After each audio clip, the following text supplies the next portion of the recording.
Ka-Express, Kai Soto is officially back in a Gilas-Pilipinas game at sa unang tune-up pa lamang niya matapos ang mahabang pagkawala sa ating national team, agad nang naging sentro ng atensyon ang 7-3 Pinoy Big Man. Nitong August 20, tinalo ng Gilas ang Korean Basketball League Club na Mobis Phibas 81-76 sa kanilang closed-door tune-up game sa San Miguel Corporation Sports Complex sa Pasig. Ito ang unang game situation ni Kai kasama ang Gilas mula noong November 2024 laban sa Hong Kong. Multiple Philippine sports outlets confirmed the 81-76 result, habang sinabi rin ng Enquirer na ang mga video snippets na lumabas sa social media ay nagpapakitang naging prominenting bahagi si Kai sa exhibition game. At dito nagiging exciting ang kwento, hindi natin kailangan gumawa ng imaginary statistics para sabihin malaking bagay ang pagbabalik ni Kai. Si Coach Tim Con mismo ang nagsabing game changer si Kai. At sinabi pa niyang pakiramdam niya ay mas mahusay siyang coach kapag nasa lineup ang 7-3 center.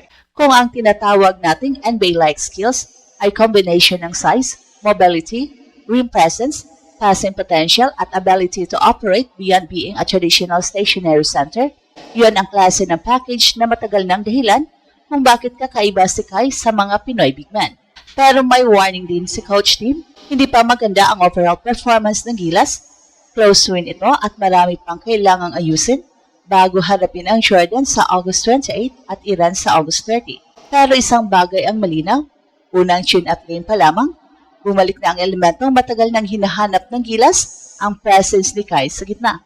Matagal nating hinihintay kung kailan ulit makikita si Kai na nakasuot ng Gilas jersey sa isang actual game situation, hindi practice, hindi individual workout, hindi simpleng training clips, isang tunay na tune-up game laban sa isang professional Korean basketball team. At itong August 20, finally, nangyari yun. Gilas defeated Mobis Phibas 81-76 at isa sa pinakamalaking developments ay ang pagbabalik mismo ni Kai sa national team action. At ayon sa report, yon ang kanyang unang game situation kasama ang Gilas mula pa noong November 2024 nang makaharap ng Pilipinas ang Hong Kong sa FIBA Asia Cup qualifiers. Ibig sabihin, halos 2 taon ding hindi nakita si Kai sa isang Gilas game, kaya kahit tune-up lang ito, napakahalaga ng laban. At huwag nating maliitin ang kalaban, ang Mobis ay isang Korean Basketball League Club at matagal na silang nasa Pilipinas para sa serye ng exhibition games. Nakalaban nila ang ilang local teams bago ang Gilas. Hindi ito yung klase ng scrimmage na walang value. Ito mismo ang klase ng game na kailangan ni Coach Tim para makita kung paano kikilos ang kaniyang lineup kapag may totoong depensa, physicality at pressure. At ang magandang balita, nakapasok agad si Kai sa actual competition at ayon sa report, that video snippets circulating on social media indicated that Kai figured prominently in the exhibition. Hindi naglabas ng official public box score na kompleto ang statistics ni Kai, kaya hindi natin sasabihin na meron siyang ganitong karaming points, rebounds o blocks kung wala tayong verified source. Pero ang mahalagang confirmed development ay ginamit siya, naging bahagi siya ng importanteng tune-up at nagsimula na ang proseso ng reintegration niya sa sistema ni Coach Tim. At eto ang dahilan kung bakit interesting ang tinatawag nating NBA-like skill package ni Kai. Kapag sinabing NBA-like, hindi ibig sabihin na sinasabi nating NBA player na siya ngayon. Ang pinag-uusapan natin ay yung physical at technical tools na hinahanap sa modern big man. At 7'3 si Kai, pero hindi lang legit height ang puhunan niya. Over the years, nakita na natin kaya niyang tumakbo sa floor, gumawa bilang rollman, mag-finish above the rim, mag-block ng shots at magpasa mula sa interior.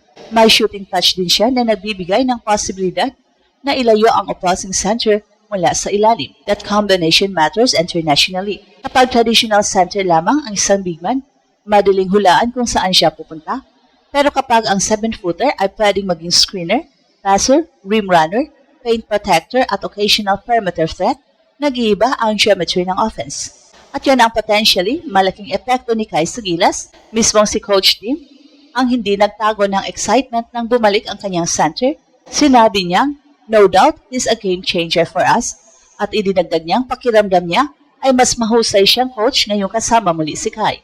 Napakalaking statement niyan galing sa isang coach na matagal nang nakahawak ng championship teams.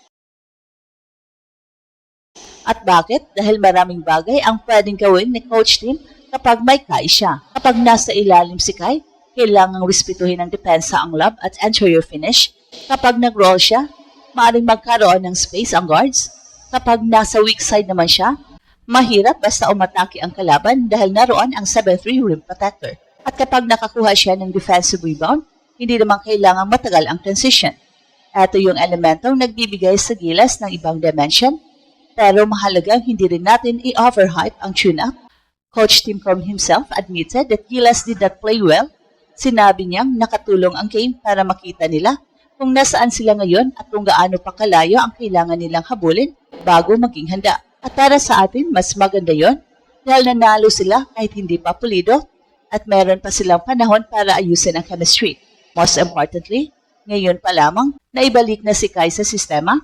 Kaya kung ito ang starting point ng Gilas with Kai Soto back in the middle, malaking bagay ang posibilidad na mas gumaganda pa ang kanilang execution bago dumating ang tunay na laban. At dito tayo pumuntas sa mas malaking picture. Hindi ginawa ang tune-up game laban sa Ulsan para lamang makakuha ng panalo. Ginawa ito dahil do or die territory na ang Pilipinas sa FIBA World Cup Asian Qualifiers. Pagpasok sa second round, nasa 2-4 record ang Gilas at nasa 5th place sa Group E. At ayon sa report, nasa unahan nila ang Australia, Iran, Jordan at New Zealand. Ang target ay makapasok sa top 3 ng grupo o maging best 4th placer para makabalik sa World Cup. Kaya napakalaki ng dalawang susunod na laro, August 28, Jordan, August 30, Iran, parehong sa Mall of Asia Arena. At practically, every possession matters. Ito ang dahilan kung bakit napakaliking timing ang pagbabalik ni Kai. Jordan and Iran are not teams you want to face without legitimate size. Physical sila, may length, may international experience, at kapag wala kang rim protection at defensive rebounding, pwedeng mabilis kang maubusan ng possessions. With Kai, nagbabago ang equation. Hindi ibig sabihin na automatic na mananalo ang Pilipinas, walang ganoong currency, pero meron ng defensive anchor na kayang baguhin ang shot selection ng kalaban kahit hindi siya makakuha ng block. Minsan yun ang hindi nakikita sa statistics. Kapag may 7-3 players sa ilalim, maaaring hindi na ituloy ng guard ang drive, maaaring gumawa siya ng extra pass, maaaring force floater ang lumabas imbis na layup. That is defensive gravity. Sa offense naman, may parehong epekto. Kapag nag-set si Kai ng high screen at nag-roll, kailangang magdesisyon ang depensa, pipigilan ba ang ball handler o kukunin ang diving big man.